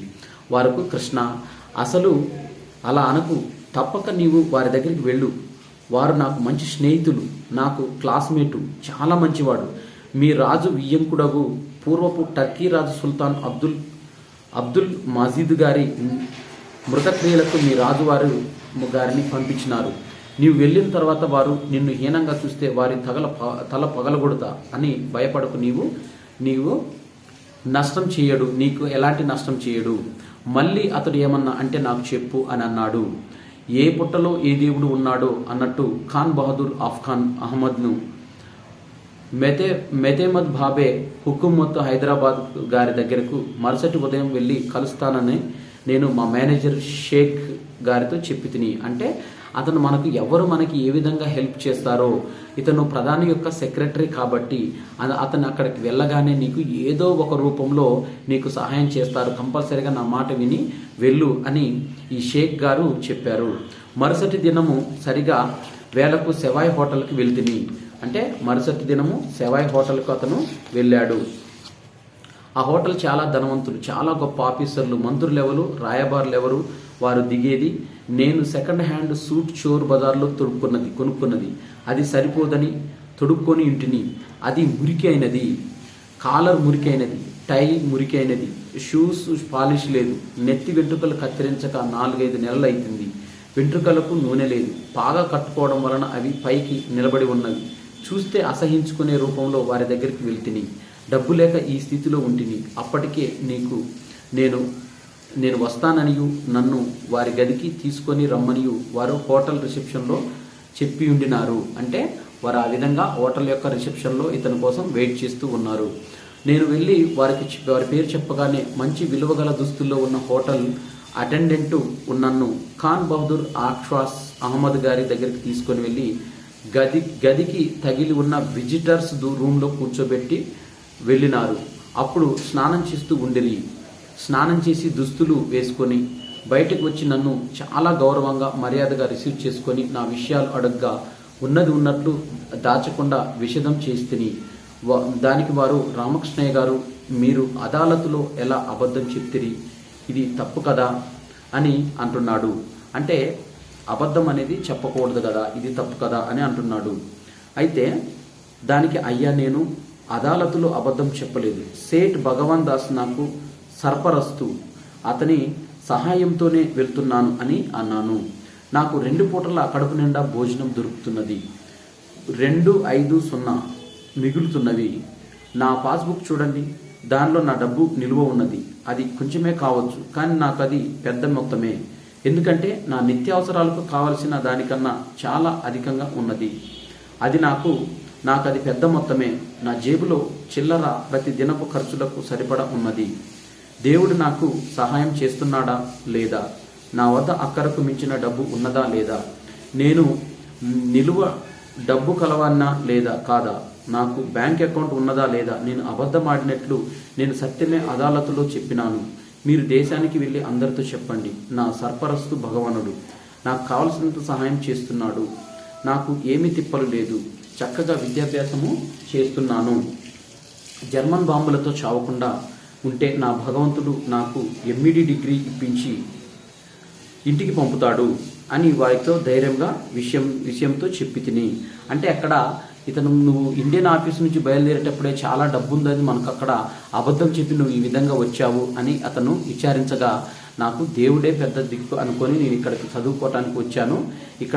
ఇక్కడ లండన్లో ఏవైతే బాంబు దాడులు జరుగుతున్నావో ఈ బాంబు దాడి వాటికి పడకుండా నేను మంచిగా ఇక్కడ నుంచి బతికి బట్టగడితే మళ్ళీ ఎంఈడి డిగ్రీతో ఇండియాకి వస్తానని చెప్తున్నాడు. వారు దానికి సంతోషపడి నా పత్తా తీసుకెళ్ళి వారు దేశం వెళ్ళి వజీర్-ఏ-ఆజం రియాసతే హైదరాబాద్ ప్రధాని నవాబు చత్తారి గారికి చెప్పి 1000 హాలీ రూపాయల ఫౌండ్ థామస్ కుక్ ద్వారా నేను అడగకుండానే పంపించినారు. ఈ విషయం మా హోటల్ మేనేజర్ షేక్ అబ్దుల్ ఖాదర్ గారికి చెప్తిని. వారు సంతోషపడ్రి. అంటే ఇక్కడ ఇతని విద్య కోసం వచ్చి ఇన్ని కష్టాలు పడుతుంటే అప్పుడు వాళ్ళు ఏం చేశారు, 1000 హాలీ రూపాయలను ఇక్కడ థామస్ కుక్ కంపెనీ ఒక షిప్ ద్వారా ఇతను ఉండే అడ్రస్కు పంపించారు. ఆ విధంగా లీడ్స్ నుండి బ్రిటిష్ బ్రాడ్కాస్టింగ్ కార్పొరేషన్ లండన్కు, ఏదైతే మనకు బ్రిటిష్ బ్రాడ్కాస్టింగ్ కార్పొరేషన్ అంటే బీబీసీ, ఇది లండన్కు వ్రాసిన జాబుకు జవాబు వచ్చింది. బీబీసీ ఎస్టాబ్లిష్మెంట్ సెక్షన్కు వెళ్ళి సంబంధిత ఆఫీసర్ను ఆ జాబ్ రెస్పారెన్స్లో కలిసినాను. వారు నన్ను ఇండియన్ సెక్షన్లో అస్లం మాలిక్ గారికి కలిపిరి. అంటే ఇతను బ్రిటిష్ బ్రాడ్కాస్టింగ్ కార్పొరేషన్ అది ఏదైతే ఉందో న్యూస్ ఏజెన్సీ అక్కడికి వెళ్ళారు. వారు నాతో ఉర్దూలో మాట్లాడరి. ఉర్దూ భాషలో మాట్లాడించి చదివించి వ్రాయించిరి. నేను ఉస్మానియా యూనివర్సిటీలో ఉర్దూ భాషలో చరిత్ర విద్యార్థిని కాబట్టి ఉర్దూ వారికన్నా నాది తక్కువ లేకుండెను. తెలుగు, హిందీ కూడా వస్తుందని చెప్తిని. మరాఠీ చదవగలుగుతును మరియు అర్థం చేసుకోగలదని చెప్తిని. మర్నాడు నన్ను బీబీసీలో ఆఫీసర్ పియర్సన్ స్మిత్ గారు పిలిపించి మా బీబీసీలో అసిస్టెంట్ డైరెక్టర్గా ఇండియన్ సెక్షన్లో, హిందుస్థానీ సెక్షన్లో ఇస్తాము. ఇప్పుడు ప్రస్తుతానికి పౌండ్లు 450 నుంచి 1000 గ్రేడ్ పౌండ్లు, 450 ప్లస్ 100 అలవెన్స్ ప్రతి సంవత్సరం ఇస్తామని చెప్పారు. ఇస్తాము, పని చేస్తావా అని. ఆ తర్వాత నీ పనిని బట్టి జీతం ఎక్కువ చేస్తాము అని వారు అన్నారు. అయితే ఈ విధంగా బీబీసీలో అతనికి మంచిగా జాబ్ అనేది దొరకటం జరిగింది. ఆ సమయంలో నేను వేసుకున్న దుస్తులు సరిగా లేకుండే, వెంట్రుకలకు నూనె లేదు, నిలబడి ఉండే, కాలరు టై మురికిగా ఉండే, షూస్ పాలిష్ లేవు. అయినా దేవుని అన్నిటికంటే మించిన ఒకటి ఉండే. కలలో కూడా అనుకోకుండా అడిగిన దానికల్లా చాలా అధికంగా ఇప్పిస్తామన్నందుకు దేవునికి మనసులో నమస్కరించి వారితో, అయ్యా, నేను మీ జాతిని అడ్మైర్ చేస్తాను కాబట్టి మీరు ఇచ్చిన దానికి ఒప్పుకుంటున్నాను. మీరు తప్పకుండా నా జీతం ముందు పెంచుతారని నాకు నమ్మకం అని చెప్పినాను. దానికి వారు, మంచిది, వెళ్ళిరండి అని అపాయింట్మెంట్ ఆర్డర్లు పంపుతాము అన్నారు. కానీ నాకు ఇది కలనా లేక నిజంగా నేను ఈ మాట వింటినా అని నమ్మకం లేక రోడ్డు పైన నడుచుకుంటూ బస్సులని, కార్లని మరియు మనుషులను చూసి కల కాదని నిర్ణయించుకుంటుని. ఎక్కువ జీతం మధ్యన పోతుందనే భయం లేకుండా ఇప్పించుతున్నాడు దేవుడు అని చాలా సంతోషించి, అది దొరికినంత వరకు నమ్మకూడదు. There are many slips between cup and lip, నందో రాజా భవిష్యత్తి అనుకుంటూ దానిని మరిచి నా పని నేను చూసుకుంటూ ఉంటిని. బీబీసీ నుండి అపాయింట్మెంట్ ఆర్డర్ వచ్చింది. సోమవారం 19 ఫిబ్రవరి 1945 నాకు ఉదయం 10 గంటలకు బీబీసీలో అసిస్టెంట్ డైరెక్టర్గా పనులు మొదలు పెడితిని. ఆఫీస్ పని ఉదయం 9 గంటల నుండి సాయంత్రం 6 గంటల వరకు. శ్రీ ఫ్రాంక్ గారికి కృతజ్ఞతలు తెలిపితిని. వారు నాకు ఉండటానికి కలోనియల్ సెంటర్లో అద్దె లేకుండా 1 నెల జీతం దొరికే వరకు ఒక గదిని ఇచ్చిరి. కలోనియల్ సెంటర్లోనో లేక బీబీసీ క్యాంటీన్లోనో ఉదయపు మరియు సాయంత్రపు భోజనం చేస్తూ ఉండేవాడిని. ఇండియా ఆఫీస్ లైబ్రరీ వారి నుండి వారానికి ఒకసారి పుస్తకాలు తెచ్చుకొని రాత్రంతా శ్రమ చేసి ఉదయం 1 లేదా 2 గంటల వరకు చదువుకుంటూ వ్రాసుకుంటూ ఉండేవాడిని. నేను లీడ్స్కి వెళ్ళి మా ప్రొఫెసర్ ఫ్రాంక్ స్మిత్ గారిని కలుసుకుంటుని. వారికి నాకు బీబీసీలో పెద్ద నౌకరీ దొరికిందని వారికి చెప్పింది. వారు నేను బ్రతికి వచ్చి వారిని మళ్ళా కలుసుకున్నందుకు చాలా సంతోషించిరి. నేను వారితో, సార్, నేను మీ దేశానికి సంపాదించడానికి వచ్చాను, కానీ డబ్బు సంపాదించడానికి రాలేదు. విద్య సంపాదించడానికి వచ్చాను. విద్య సంపాదించడానికి ఇక్కడ డబ్బు కావాలి. బీబీసీలో పని చేయకుంటే నాకు డబ్బు దొరకదు. డబ్బు దొరకకుంటే నేను చదువుకోలేను. బీబీసీ నౌకరి విడిస్తే నా చదువు విడవాలి. చదువుని విడిస్తే మీ దేశంలో ఉండడం ఎందుకు? కనుక నేను వచ్చింది మీ చరణ సన్నిధిలో చదివి మీ యూనివర్సిటీలో ఎంఎడ్ డిగ్రీ తీసుకొని వెళ్ళాలని. నా ముఖ్య ఉద్దేశం విద్యాభ్యాసం. కనుక మీరు కనికరించి ఆలోచించి నన్ను చదివించేటట్టు చూసి సదుపాయం కలగజేయండి. మీరు రోజుకు 2 గంటల చొప్పున వారానికి 10 గంటలు చదువు చెప్తారు. మీరు నా పైన దయచేసి శ్రమ పడితే నేను వారానికి ఒకసారి లండన్ నుండి లీడ్స్కి వచ్చి ఒక్కనాడే 10 గంటలు చదువుకుంటా. మీరు నాకు ఆ సమయం ఇస్తే నాకు నౌకరీ ఉంటుంది, చదువు ఉంటుంది, మీ రూల్స్ పాటించిన వాడిని అవుతాను. కానీ మీకు పర్సనల్గా అధికమైన శ్రమ ఉంటుంది.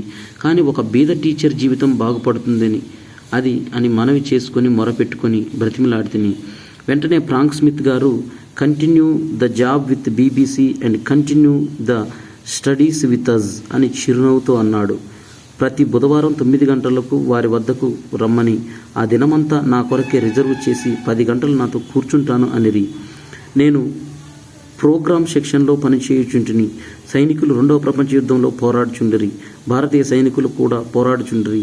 వారు వివిధ రణరంగాల్లో ఉండిరి. వారి పేర్లు సిఎంఎఫ్, సెంట్రల్ మెడిటేరియన్ కోర్సు, ఈ MEF, middle east force, PAI Persian, Afghanistan, Indian force ఈ రంగాల్లో ఉన్న భారతీయ సైనికుల కొరకు రికార్డెడ్ మ్యూజిక్ రోజు 2-3 సార్లు వినిపించేవారు.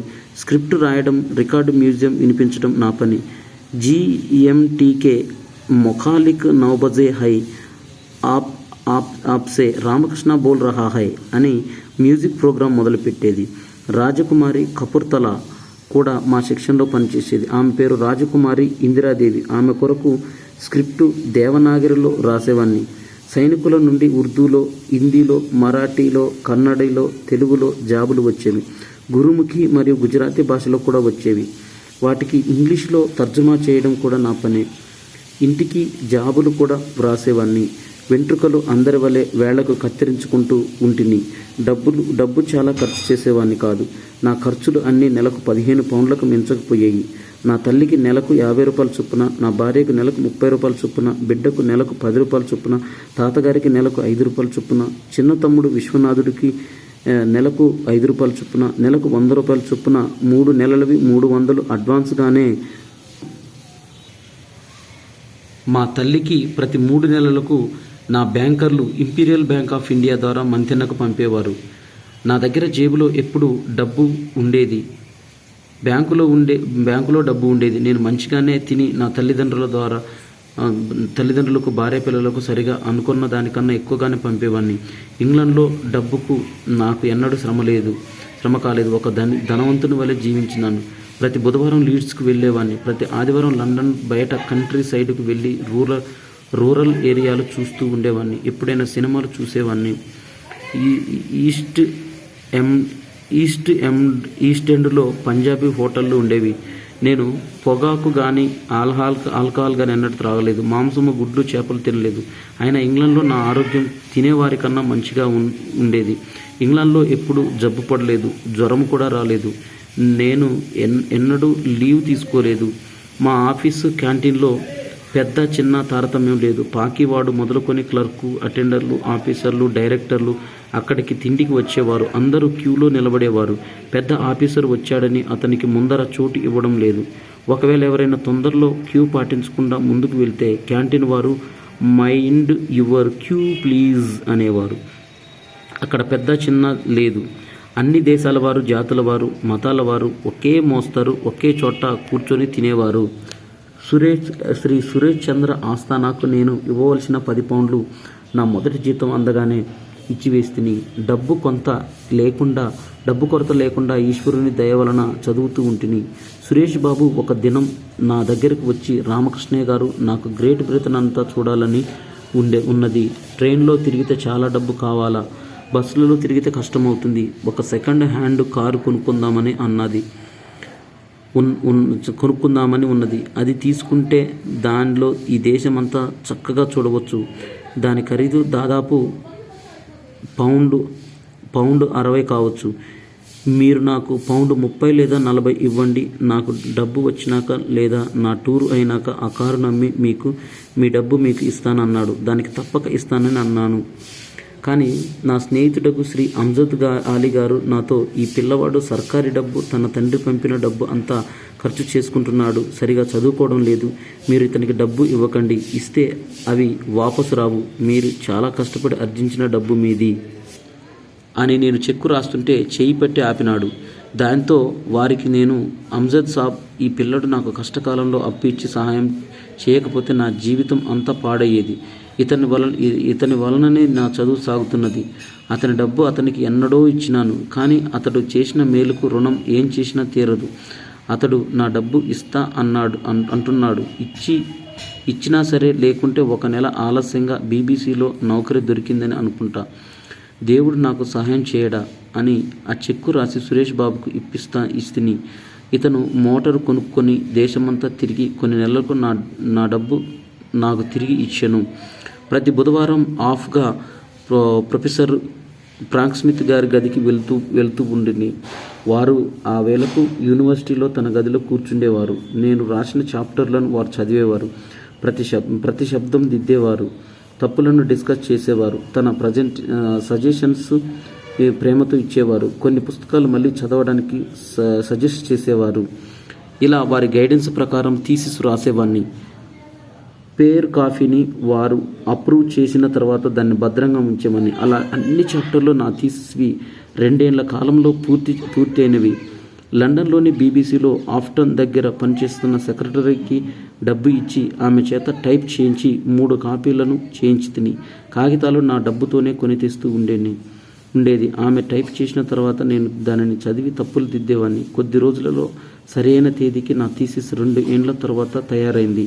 ప్రొఫెసర్ గారు నా శ్రమకు మెచ్చుకున్నారు. నేను రాసిన thesis history of education in HEH the Nizam's dominion. దీనిలో 6,000 శబ్దాలతో దక్షిణాదిలోని విద్యా చరిత్ర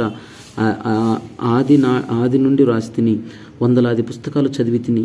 India office, India house, leads university, London university, British museum, local లైబ్రరీలు మరియు BBC లైబ్రరీలు వెతికి పుస్తకాలు, డాక్యుమెంట్లు, రిపోర్ట్లు, చార్టులు, స్టాటిస్టిక్స్ తీసుకుంటుని.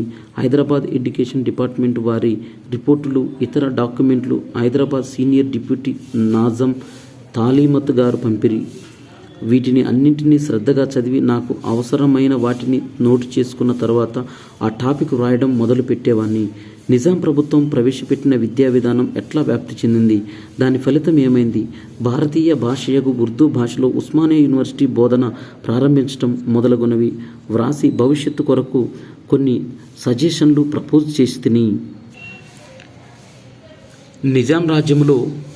నిజాం రాజ్యంలోని వివిధ ప్రాంతాల్లో మొదటి నుండి చివరి వరకు మాతృభాషలోనే చదువు నేర్పవలననియు, ఔరంగాబాదులో మరాఠీ యూనివర్సిటీ, గుల్బర్గాలో కన్నడ యూనివర్సిటీ మరియు వరంగల్లో తెలుగు యూనివర్సిటీ ఏర్పాటు చేయవలనని, హైదరాబాదులో ఉర్దూ యూనివర్సిటీ ఉండవలననియు, ప్రతి పిల్లలకు భోజనం, బట్టలు మరియు చదువు తప్పనిసరిగా ప్రొవైడ్ చేయవలననియు, సమాజమే విద్యా ఖర్చులు భరించవలననియు, తల్లిదండ్రులు పేదవారైనా శ్రీమంతులైన పుట్టిన పిల్లలందరికీ 16 ఏండ్ల వరకు తప్పనిసరిగా చదువు చెప్పించవలననియు, టీచర్ల జీతాలు ఇతర దేశాల వలె ఉండవలననియు, ప్రతి హై స్కూలు తమ టీచర్లకు ట్రైనింగ్ చేయాలనియు, ఇన్ సర్వీస్ ట్రైనింగ్ మొదలు పెట్టవలననియు కొన్ని ప్లాన్లు సజెస్ట్ చేస్తుని.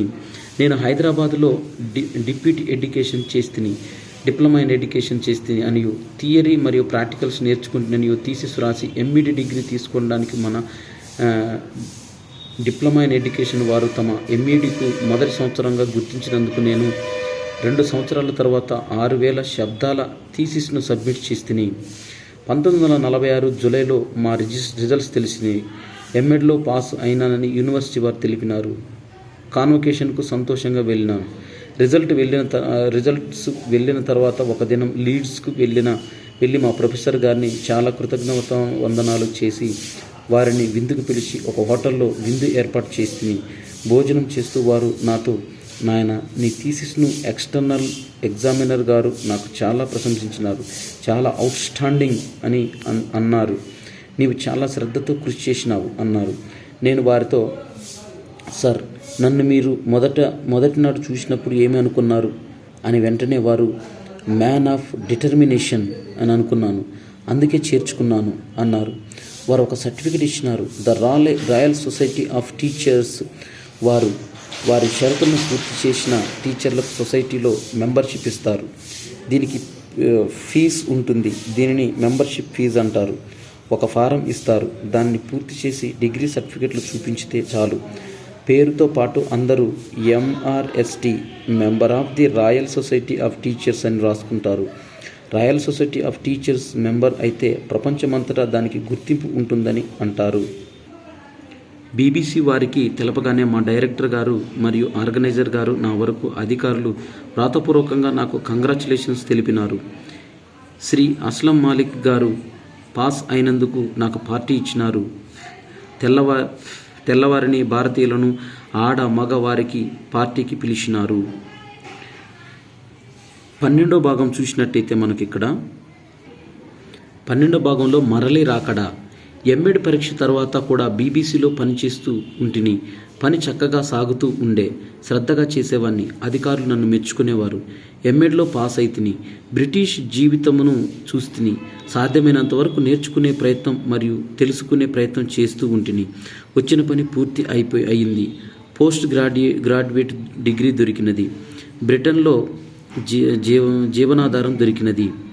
ఆ తర్వాత తిరిగి దేశం వెళ్ళడమా లేక బ్రిటన్లోనే ఉండిపోవడమా అనే సమస్య మళ్ళీ బయలుదేరింది.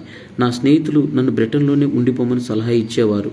ఇక్కడ ఉంటే తమ్ముళ్ళు ఇక్కడికి వస్తే చదివించడానికి అవకాశము మరియు సదుపాయాలు ఉంటవి, ఇక్కడనే ఉండిపోతే మంచిదని కొందరి అభిప్రాయం ఉండే.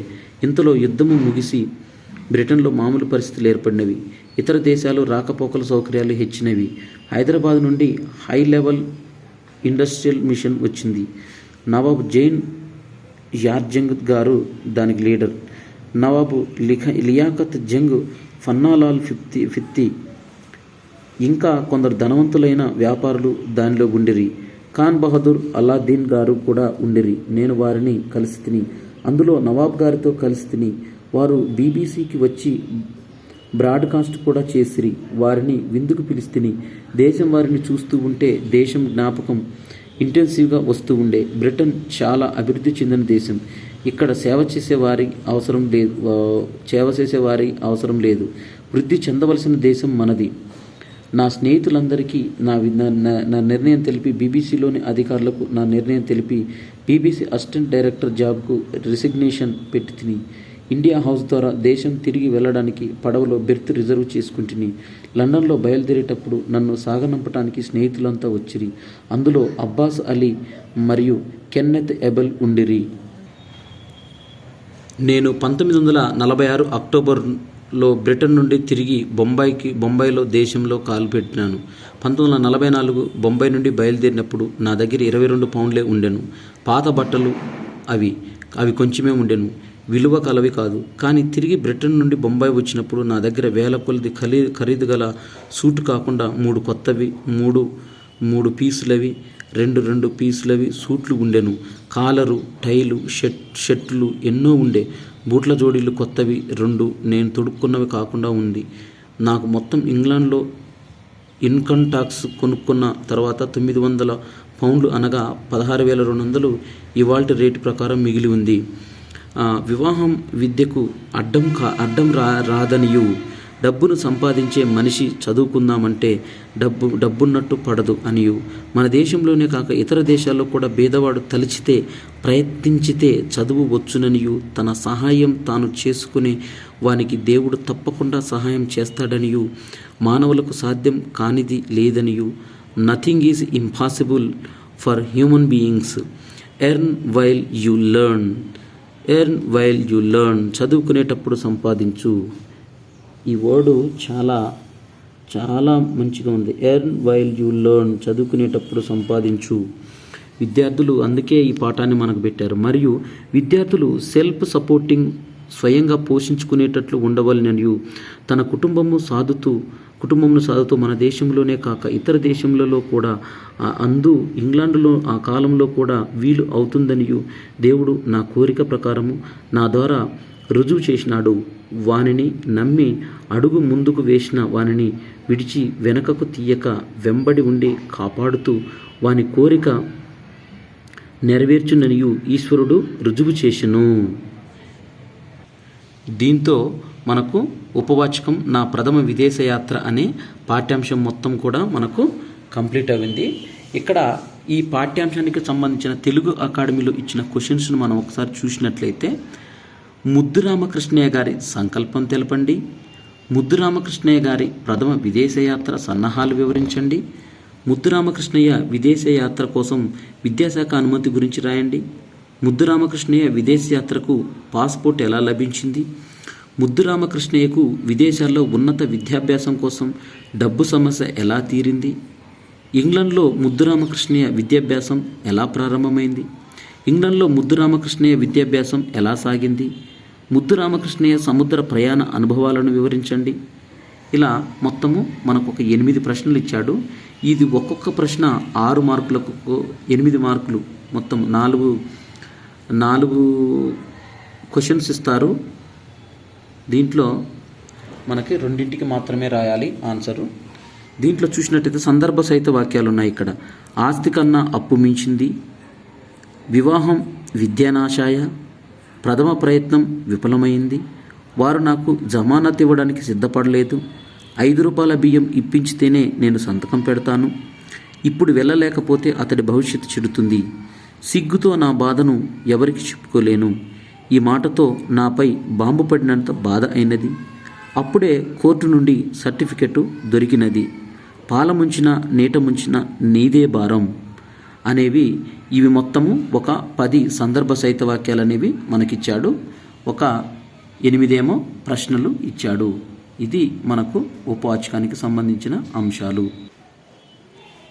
దీంతో మనకు ఇంటర్ సెకండ్ ఇయర్ బుక్లోని ఉపవాచకంలో మనకు ఉన్న నా ప్రథమ విదేశ యాత్ర ముద్దు రామకృష్ణయ్య గారిచే రచింపబడిన ఈ పాఠ్యాంశంలో మొత్తము మనకు 12 భాగాలుగా ఇచ్చారు. నేను ఈ పాఠ్యాంశాన్ని ఆల్రెడీ నేను తర్వాత వీడియోలో ఈ పాఠ్యాంశంకు సంబంధించిన మొత్తము ఈ టెక్స్ట్ బుక్లో, ఈ తెలుగు అకాడమీ బుక్లో మనకు ఏదైతే ఈ తెలుగు అకాడమీ బుక్లో ఇచ్చారో ఈ పాఠ్యాంశానికి సంబంధించిన టెక్స్ట్ బుక్ బ్యాక్ సైడ్ ఇచ్చిన ఈ 8 ప్రశ్నలు, అలాగే ఈ సందర్భ సహిత వాక్యాలన్నీ కూడా నేను నోట్స్ రూపంలో ఒక వీడియోని తయారు చేసి మీ ముందు ఉంచుతాను. ఈ పాఠ్యాంశాన్ని మొత్తం 4 పార్టులుగా ఎందుకు మీకు అందించాల్సి వచ్చిందంటే, బిట్ టు బిట్ ఈ తెలుగు అకాడమీ బుక్లో మనము బిట్ టు బిట్ చదివి మీకు ఎందుకు వివరించాల్సి వచ్చిందంటే, ఇది చాలా స్పోర్టివ్గా ఉన్న స్టోరీ కాబట్టి. అంటే నేడు విద్యారంగంలో చాలా సంస్కరణలు అనేవి ఈ ముద్దు రామకృష్ణయ్య గారు తీసుకొచ్చిన సంస్కరణలు నేటికి అమల్లో ఉన్నాయి. అంటే ఒక పేద విద్యార్థి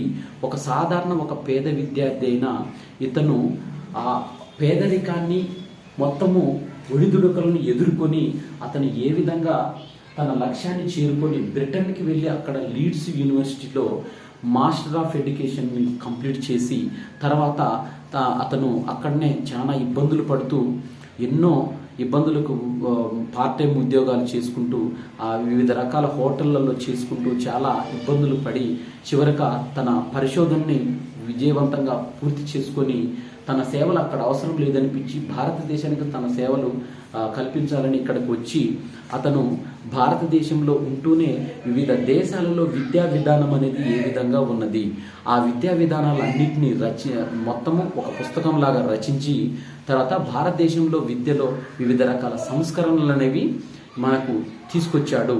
ఇది నా ప్రథమ విదేశ యాత్ర ముద్దు రామకృష్ణయ్య గారి జీవిత చరిత్రకు. దీన్ని ఇంచుమించుగా ముద్దు రామకృష్ణయ్య గారి జీవిత చరిత్రగానే మనము చెప్పుకోవచ్చు.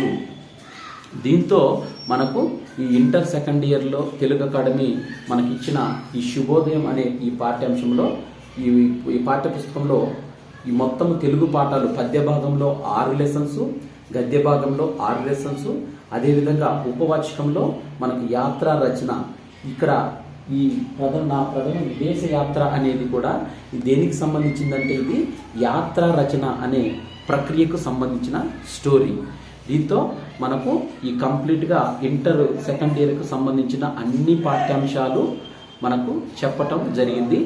ఈ అన్ని పాఠ్యాంశాలు వీడియోల కోసము నా ఛానల్ని సబ్స్క్రైబ్ చేసుకుంటే మీకు నా ఛానల్లో ప్లేలిస్ట్ ఉంటుంది. ఆ ప్లేలిస్ట్లో మీకు ఫస్ట్ లెసన్ సిలబస్ విశ్లేషణ దగ్గర నుంచి మోడల్ పేపర్ దగ్గర నుంచి మొత్తము అక్కడ పద్య భాగంలో 6 లెసన్స్, అదేవిధంగా గద్య భాగంలో 6 లెసన్స్, తర్వాత ఉపవాచకానికి సంబంధించిన 4 పార్ట్స్ ప్లస్ ఒక వీడియో. నెక్స్ట్ వీడియోలో నేను మొత్తము ప్రశ్న జవాబులు సందర్భ సహిత వాక్యాలన్నీ ఒక వీడియో చేస్తాను. అంటే మొత్తం ఉపవాచకానికి ఒక 5 వీడియోలు, గద్య భాగానికి ఒక 6 వీడియోలు, పద్య భాగానికి ఒక 6 వీడియోలు, 6, 12, 5, 17 వీడియోలు. తర్వాత ఇది 18వ వీడియో ఏంటిదంటే మనకి సిలబస్ విశ్లేషణకు సంబంధించినవి ఉంటాయి. ఈ వీడియో మీకు నచ్చినట్టయితే లైక్ చేయండి, షేర్ చేయండి. ఇంటర్ సెకండ్ ఇయర్ చదువుకునే విద్యార్థులు ఎవరైతే ఉంటారో వారికి ఈ వీడియోని షేర్ చేయడం ద్వారా వారు ఈ సమాచారాన్ని ఉచితంగా పొందుతారు. Thank you everyone.